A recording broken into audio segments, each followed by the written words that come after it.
Olha, cuidar das contas também é cuidar das pessoas. É contra o teto dos gastos quem, na verdade, quer gastar de forma irresponsável. O histórico brasileiro mostrou ser necessário e importante você ter esse teto de gastos, que é uma forma de disciplinar e até de educar os gestores públicos para saber que eles têm limite. O nosso histórico, principalmente nos últimos anos, no governo Lula e no governo Dilma, gastaram sem nenhuma irresponsabilidade, achando que dinheiro dá em árvore.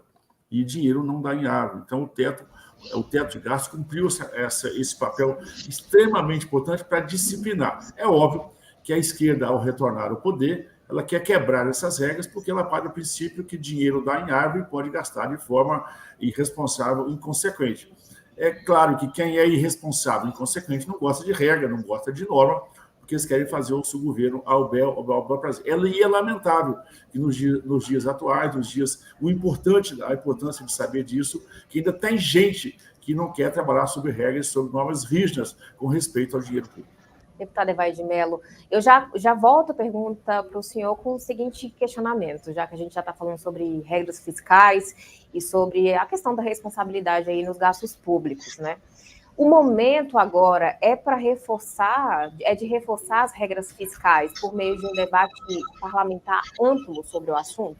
Como é que o senhor avalia? Olha, primeiro, enquanto o deputado Orlando Silva estava aqui naqueles puxadinhos que foi o governo Lula, eu estava no setor privado, trabalhando lá no interior do Espírito Santo, para ajudar nessa economia do país. Aquele momento passado, o presidente Lula, ele acabou dando, por uma combinação de fatores, deu muita sorte. Nós vivemos um boom das commodities internacionais, o Brasil exportador de commodities. Isso fez com que realmente o Brasil aumentasse a sua arrecadação, mas que não teve nenhuma relação com nenhum mérito de política pública do governo. Foi um cometa que caiu, né, de estrelas que caíram, deram oportunidade para que o Lula, com todas as atrocidades que ele fez no governo, com toda a gastança responsável, mesmo assim o Brasil continuasse a ficar de pé. Eu volto a dizer, cuidar das contas também é cuidar das pessoas.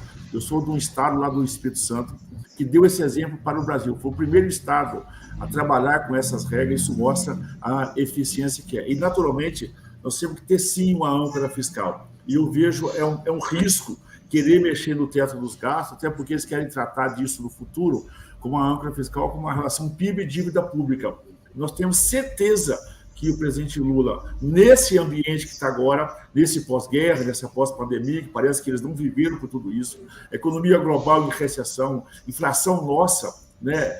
Falar que o Brasil de 1%, nós estamos de parabéns. Você olha que a nossa inflação no final de ano, menor que a americana, menor que a alemã, menor do que a inglesa. O Brasil é o primeiro país a restabelecer, e mesmo nessa ressaca de pandemia e nesse pós-guerra, nós estamos reduzindo de forma significativa o desemprego. E é lamentável, porque o governo deveria já ter apresentado dessa oportunidade, dessa transição, essa equipe de transição, que foi esse ajuntamento de um monte de gente que não sabe o que estava fazendo lá, um plano para olhar para a indústria, olhar para o emprego, olhar para a oportunidade, olhar para a infraestrutura. Não querem comer aquilo que o Bolsonaro está deixando, mas não tem nenhuma agenda para produzir riqueza para os próximos anos.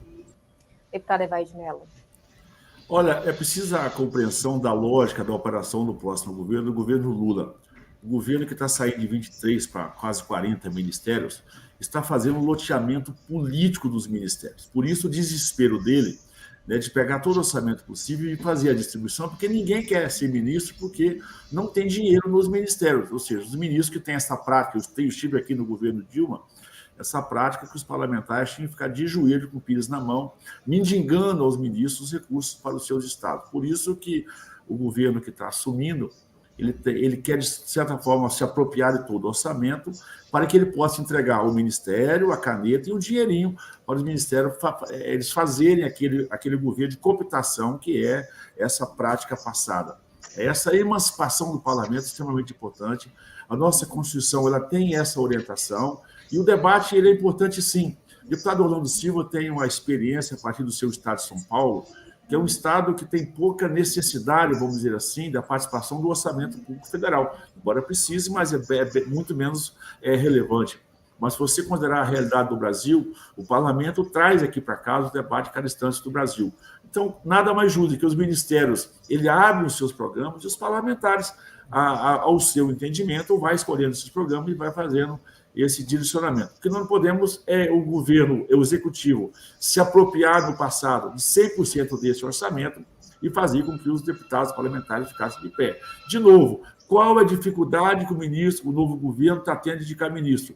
Ninguém sério quer ser ministro. A equipe econômica correu, teve que chamar o mordomo de plantão.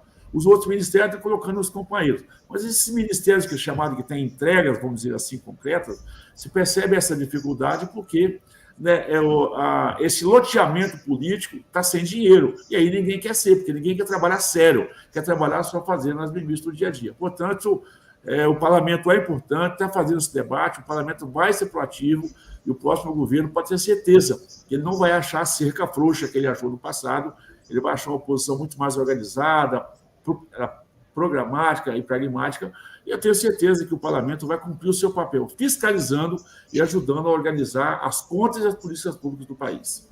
Deputada Eva de Mello, ontem, no primeiro turno, a proposta foi aprovada até com uma certa facilidade, assim, teve um placar não tão apertado, né?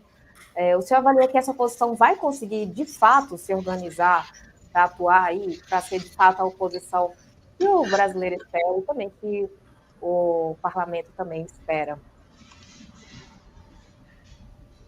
Olha, se você olhar a demora que foi a tramitação, eu não vejo uma aprovação com essa folga.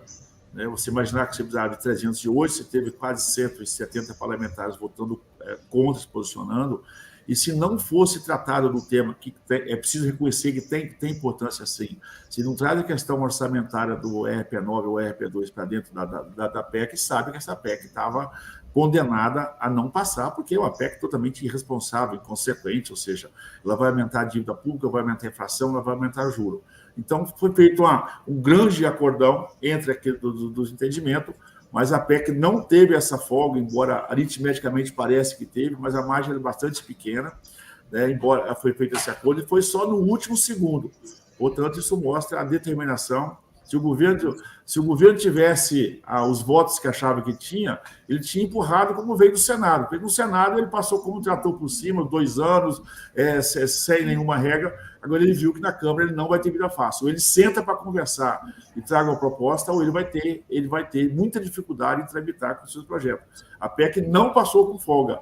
A PEC teve aprovação, aritmeticamente sim, mas foi no último segundo e não foi como ele atropelou. O sonho deles era o Senado, né? Chegar aqui, atropelar, aprovar e ir embora. E não foi assim que aconteceu. Encontrou realmente uma capacidade de diálogo e um grupo de parlamentares, mesmo com as tentações oferecidas pelo próximo governo, os resistentes querem fazer o debate. Deputada Eva de Mello. Olha, é lamentável a interpretação do meu colega Orlando Silva, mas é um discurso de retórica, né? Eles são especializados nisso. Os R$400 já estavam previstos no nosso orçamento. Faltava R$200. Aí sim, uma PEC razoável, que poderia ter tido, inclusive, unanimidade aqui na casa, seria dos R$200, que daria em torno aí pouco mais de 60 bi, e para um ano, até porque respeita um novo parlamento. Né? Esse parlamento está votando é o parlamento de agora. Né? E, estatisticamente, nós vamos... A oposição ao próximo governo, ela se deu nas urnas. O governo Jair Bolsonaro ele acordou o Brasil, inclusive da importância parlamentar, e nós temos uma força muito grande no pós-parlamento, que eu estou muito confiante. Quando mexer na próxima proposta de âncora fiscal, eu vou dizer, um bode na sala, né, uma bomba para poder explodir. Volto a dizer, a proposta que eles têm, né, até porque o ministro da Economia é o mordomo que estava de plantão, que sentou na mesa, porque o convidado principal não veio, está na relação dívida-PIB. O governo vai aumentar a dívida e, naturalmente, ele vai mexer na sua âncora, ou seja, vai gastar ainda mais. Então, é irresponsável, é inconsequente, isso não vai dar certo, nós estamos antecipando quanto a isso. Né? Isso é preciso dizer, porque, eu volto a dizer, cuidar da conta também é cuidar das pessoas. Eles estão achando que R$600 vai resolver o problema, não vai. Primeiro que as taxas de emprego elas estão caindo. E outra coisa, pelos números aprovados, o Banco Central já se posicionou, nós vamos ter aumento de inflação e aumento de juros. Esses R$600 vai perder o poder de compra. Então, estão enganando e iludindo as pessoas. Daqui a pouco, eles vão pegar esses R$600, então vão ver que o poder de compra dele foi dissolvido diante da realidade econômica que vai se postar ao país. Porque, do outro lado, também está o setor produtivo. E o próximo governo, que está assumindo, não sabe nem o que fazer para poder manter o Brasil produzindo, o Brasil alimentando, a indústria, emprego, energia, infraestrutura, desse projeto de reconstrução que foi feito, liderado a partir do governo Jair Bolsonaro. Os números estão postos aí. E quanto a números, não tem como discutir, é só olhar os números da nossa economia. Nós vamos entregar energia de Furnas 40% mais barato. Nós vamos com a nova lei do gás, ou seja, energia mais barato é oportunidade para emprego, para a indústria. Gente, eles cogitam pode trazer a Dilma de volta para a Petrobras. Quer dizer, é uma insanidade, é uma irresponsabilidade para o mercado, para a economia. Você, inclusive, está ao lado da Dilma. Trazer a Dilma para a Petrobras é o chamado avesso do avesso do avesso.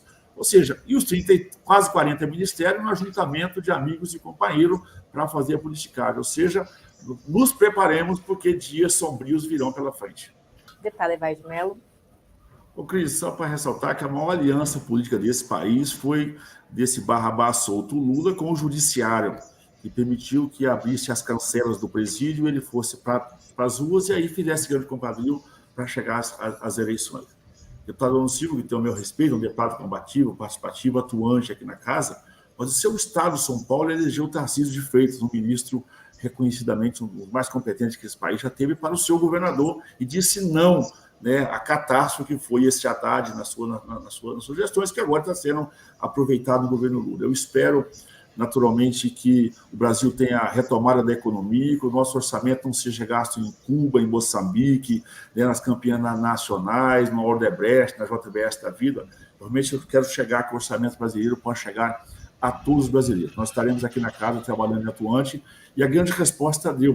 O presidente Bolsonaro elegeu a maioria dos deputados e a maioria dos senadores. Na capilaridade brasileira, venceu o programa bem sucedido, bem liderado pelo presidente Jair Bolsonaro. Naturalmente, estaremos atuando sempre. Eu, deputado Orlando Silva, tenho uma atuação na casa em campos ideológicos diferentes, nós somos 2 republicanos, vamos sempre estar fazendo esse debate. Eu tenho certeza que o próximo presidente a assumir, o presidente Lula, ele pode colocar a cabeça de molho, porque ele vai ter uma oposição, como eu disse, proativa, participativa, atuante, com números para ser comparados. E o Brasil vai ver realmente que cometeu um equívoco, reconduzir o Lula à presidência da República, e para nós de direita, queremos um Brasil independente, eu digo até breve, logo, logo nós estaremos de volta, porque será reconhecido os méritos desse nosso governo. Feliz Natal, Kiss, parabéns pelo seu trabalho, e um bom ano novo de saúde, de esperanças. Vamos torcer sem pandemia, vamos torcer sem guerra, e vamos ficar no debate ideológico, mas sempre pensando na grandeza maior que é o nosso país.